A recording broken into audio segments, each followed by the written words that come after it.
पाचकंदील market उभारण्याचा निर्णय स्वागतार्ह.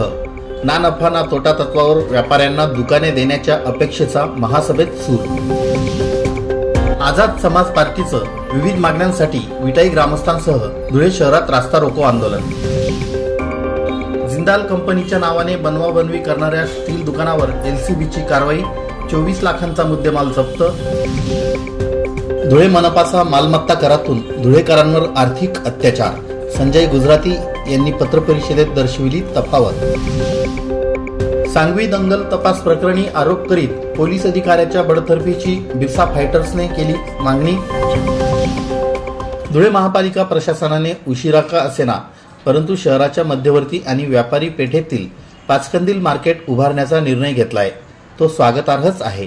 परंतु जे गेल्या 60 ते 70 वर्षांपासून मनपाच्या पाचकंदील मधील व्यापारी गाळ्यांमध्ये व्यवसाय करीत आहेत त्यांचा विचार करून महापालिकेने ना नफा ना तोटा या तत्वावर त्यांना नव्याने उभारण्यात येत असलेल्या मार्केटमधील दुकाने हस्तांतरित करावीत अशा मागणीचा सूर महापालिकेतील मंगळवारी झालेल्या महासभेत ऐकायला मिळाला. या महासभेत धुळे मनपाच्या मालकीच्या पाचकंदील भागातील 4ही मार्केट नव्याने बांधण्याबाबतचा विषय क्रमांक 300 होता. त्यावर बोलताना सौ कल्पना महाले म्हणाल्या की एक चांगला प्रस्ताव महासभेसमोर आयुक्त व महापौर यांच्या वतीनं आणण्यात आलेला आहे. याबद्दल प्रथमतः मी त्यांचं अभिनंदन करते. तथापि त्या ठिकाणी सुमारे 3 ते 4 पिढ्यांपासून व्यवसाय करणाऱ्या व्यापाऱ्यांवर अन्याय होणार नाही याकडे देखील लक्ष देऊन त्याप्रमाणे निर्णय घ्यावा. आपल्या मनपाचे रेकॉर्ड तपासून त्यानुसार अस्तित्वातील व्यापाऱ्यांना ना नफा ना तोटा या तत्वावर प्राधान्यानं सामावून घ्यावं अशी विनंती विरोधी पक्षनेत्या सौ कल्पना महाले यांनी केली. दरम्यान धुळे मनपा मालकीच्या पाचकंदील भागातील मार्केट नव्यानं बांधण्याच्या दाव्यात काउंटर क्लेम ठेकेदारावर करण्याचा विषय क्रमांक 299 होता. या विषयावर सुनील बैसाने, हर्षकुमार रेलन, नागसेन बोरसे आणि हिरामन गवळी यांनी आपली मते मांडली.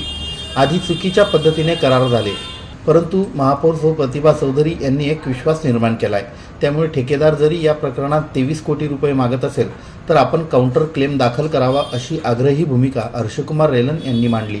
सदस्यांनी मांडलेल्या भूमिकेच्या आधारे महापौर चौधरी म्हणाल्या की चुकीच्या करारामुळे जमीन ठेकेदाराच्या घशात जाते. कुठलंही काम न करता ठेकेदार 30 कोटींचा दावा करतो. यामागे कुठेतरी पाणी मुरत आहे. मनपाचा संबंधित अधिकारी याला जबाबदार असल्याचं महापौरांनी यावेळी सांगितलं. हा आता अस्तित्वात आलेल्या बॉडीचा विषय नाही. हा विषय जुना आहे आणि जुना विषय आता प्रशासन महानगरपालिकेच्या पटलावर शेवटच्या जो आमचा कार्यकाळ संपत आहे आणि त्यामुळे या ठिकाणी आयुक्त महोदया आपल्याला सर्व सन्माननीय सदस्यांच्या वतीनं धन्यवाद आणि आभार व्यक्त करतो. त्याचं कारण म्हणजे सन्माननीय आमचे अध्यक्ष आदरणीय गजेंद्र शेठ अंबरकर यांनी सातत्याने पाठपुरावा करून ह्या जागेच्या बाबतीत केलेला उठाव आणि न्यायालयीन प्रक्रिया यामध्ये सर्व सातत्याने संपर्क ठेवून हा विषय मार्गी लावण्यासाठी प्रयत्न केला आणि त्या विषयाला पुढे चालना देण्यासाठी आदरणीय आमच्या महापौर महोदया यांनी वेळोवेळी त्यांना त्या पद्धतीचं सहकार्य आणि महापालिकेमध्ये होत असलेल्या बैठकीमध्ये त्यांना. मी महाराष्ट्र बातम्यांसाठी सचिन बागुल, धुळे. साक्री तालुक्यातील विटाई गावातील डॉक्टर बाबासाहेब आंबेडकर यांच्या पूर्णाकृती पुतळ्यास तात्काळ प्रशासकीय मान्यता देण्यात यावी यासह विविध मागण्यांसाठी सोमवार दिनांक 4 डिसेंबर रोजी आझाद समाज पार्टीतर्फे धुळे शहरातील संतोषी माता चौकात रास्ता रोको आंदोलन करण्यात आलं. संघटनेचे कार्याध्यक्ष आनंद लोंढे यांच्या नेतृत्वाखाली झालेल्या आंदोलनात विटाई ग्रामस्थ मोठ्या संख्येनं सहभागी झाले होते. जिल्हाधिकारी आणि पोलीस प्रशासनाला या संदर्भात मागण्यांचे निवेदन देण्यात आले.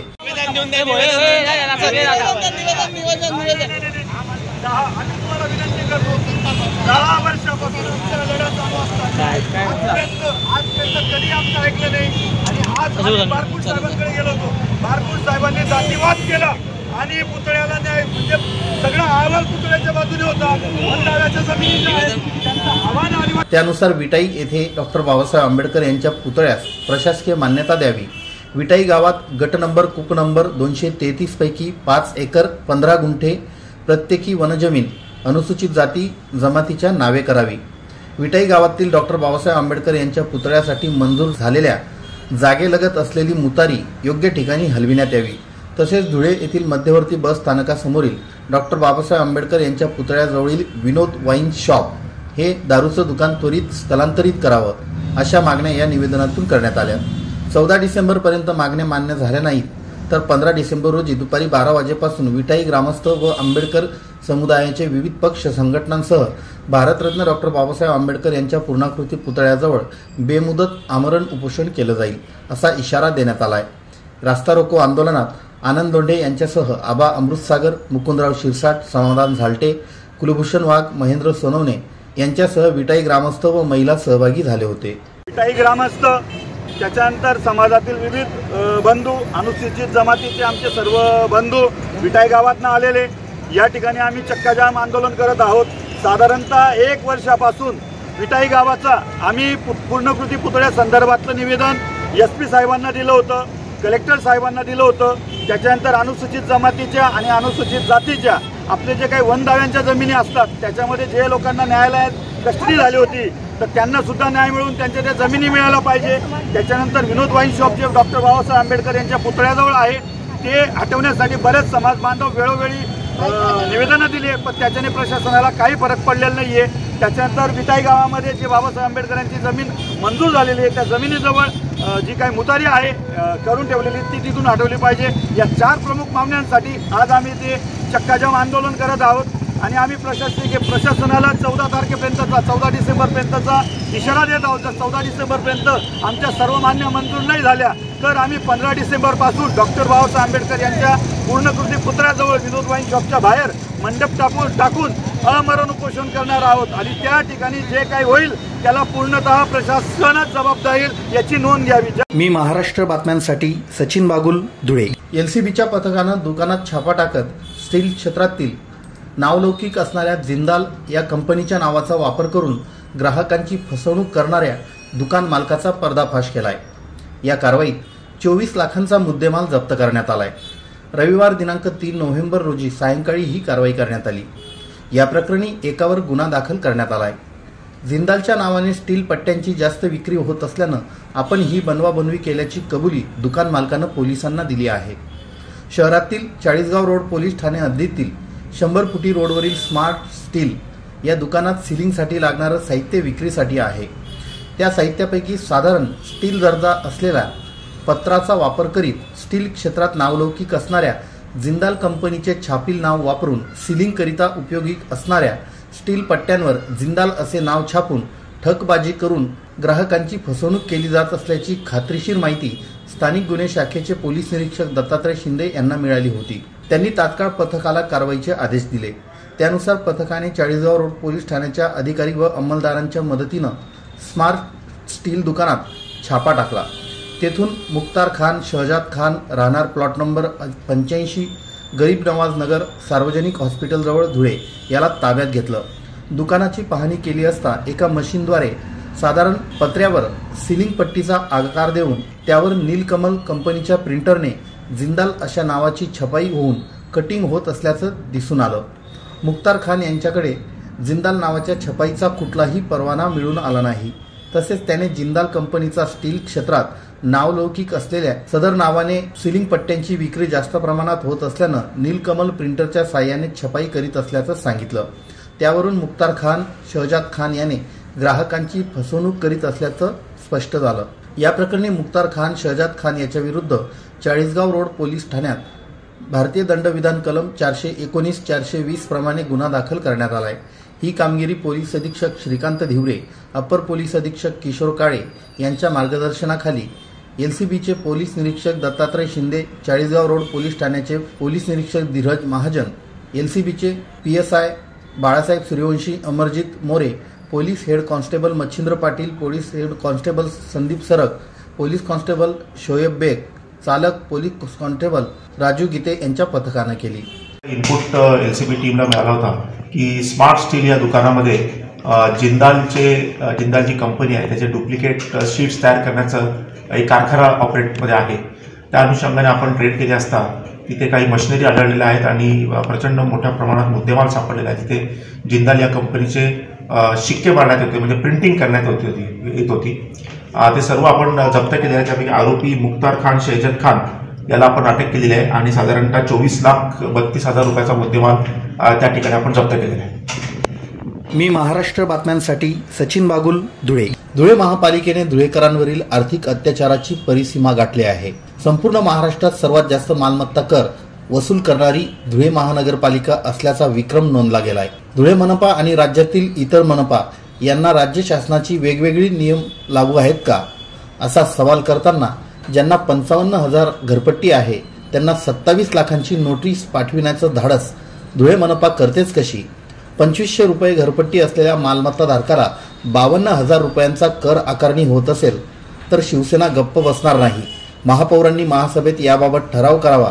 मुख्यमंत्री एकनाथ शिंदे यांच्याकडे याबाबत तक्रार करणार असल्याची माहिती महापालिकेतील माजी विरोधी पक्षनेते तथा शिवसेना शिंदे गटाचे महानगर प्रमुख संजय गुजराती यांनी पत्रकार परिषदेत दिली. धुळे जिल्हा मराठी पत्रकार संघाच्या सभागृहात घेतलेल्या पत्रकार परिषदेत संजय गुजराती म्हणाले की अवाजवी मालमत्ता कर भरण्यासाठी जनतेने आपल्या मालमत्ता खासगी सावकाराकडे गहाण ठेवायच्या का?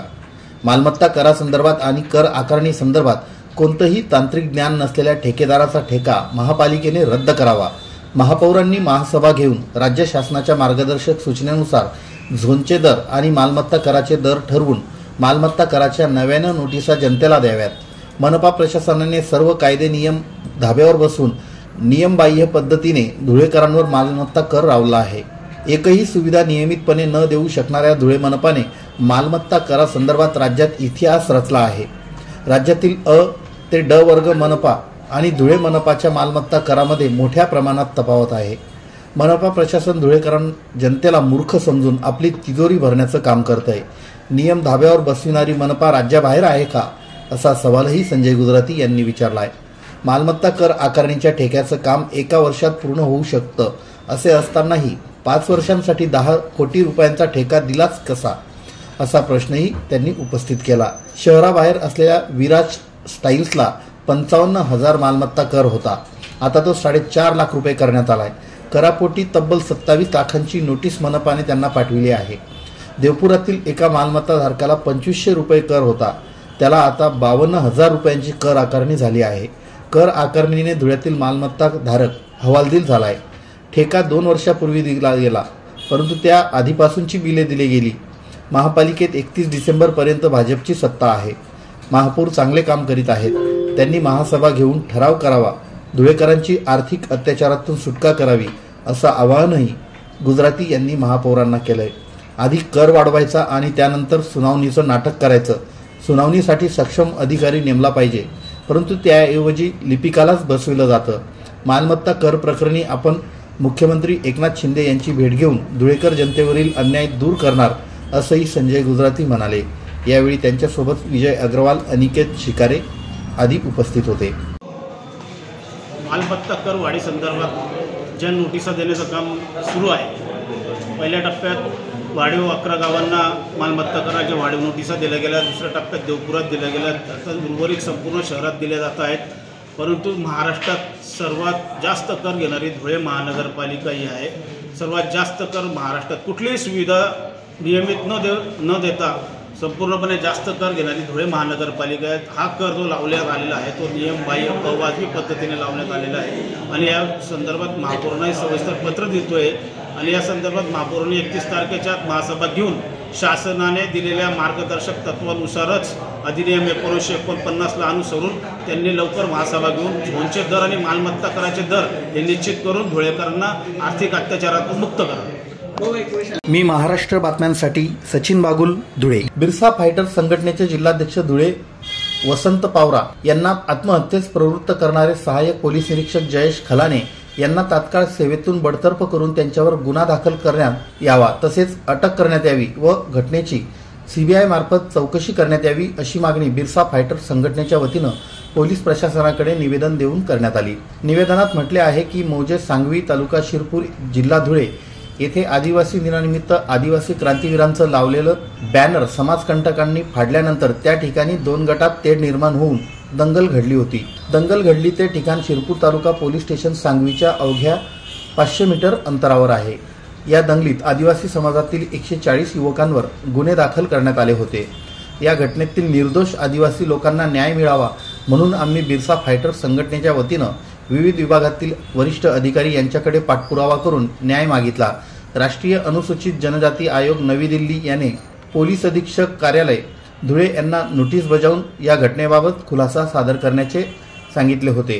राष्ट्रीय अनुसूचित जनजाती आयोगाकडून आलेल्या नोटीसचा बदला घेण्यासाठी व वरिष्ठ अधिकारी यांच्याकडे न्याय मागितला म्हणून सहाय्यक पोलीस निरीक्षक जयेश खराणे, शिरपूर तालुका पोलीस स्टेशन सांगवी व सदर गुन्ह्याचा तपास करणारे अधिकारी गुन्हे अन्वेषण विभाग धुळे यांनी पोलीस अधिकारी पदाचा दुरुपयोग करून बिरसा फायटर संघटनेच्या सदस्यांवर खोटे गुन्हे दाखल करून त्यांना मानसिक त्रास देण्याचा प्रयत्न केल्याचा आरोप या निवेदनातून करण्यात आला आहे। निवेदनावर ईश्वर मोरे, सुशीलकुमार पावरा, गणेश खर्डे, विलास पावरा, दीपक अहिरे, रमेश वसावे, कैलास देशमुख इत्यादींच्या सह्या आहेत। जिल्हाध्यक्ष धुळे वसंत पावरा यांनी सहाय्यक पोलीस निरीक्षक सांगवी जयेश खलाणे यांच्या त्रासाला कंटाळून काल विष प्राशन करून आत्महत्या करण्याचा प्रयत्न केला।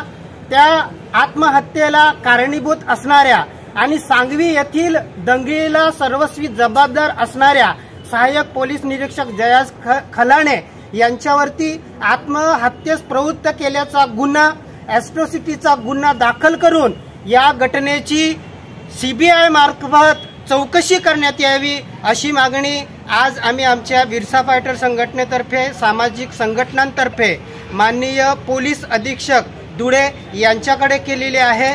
9 ऑगस्ट जागतिक आदिवासी दिनानिमित्त लावण्यात आलेलं आदिवासी क्रांतिकारकांचा बॅनर चारण समाजातील लोकांनी फाडल्यानंतर तेथे काही राजकीय पुढाऱ्यांनी दंगल घडवून आणली आणि त्या दंगलीला तेथील सहाय्यक पोलीस निरीक्षक जयेश खलाणे यांनी साथ दिली। आमच्या निरपराध आदिवासी तरुणांना खोट्या गुन्ह्यात अडकवून त्यांना त्यांचं जीवन बर्बाद करण्याचं काम केलेलं आहे।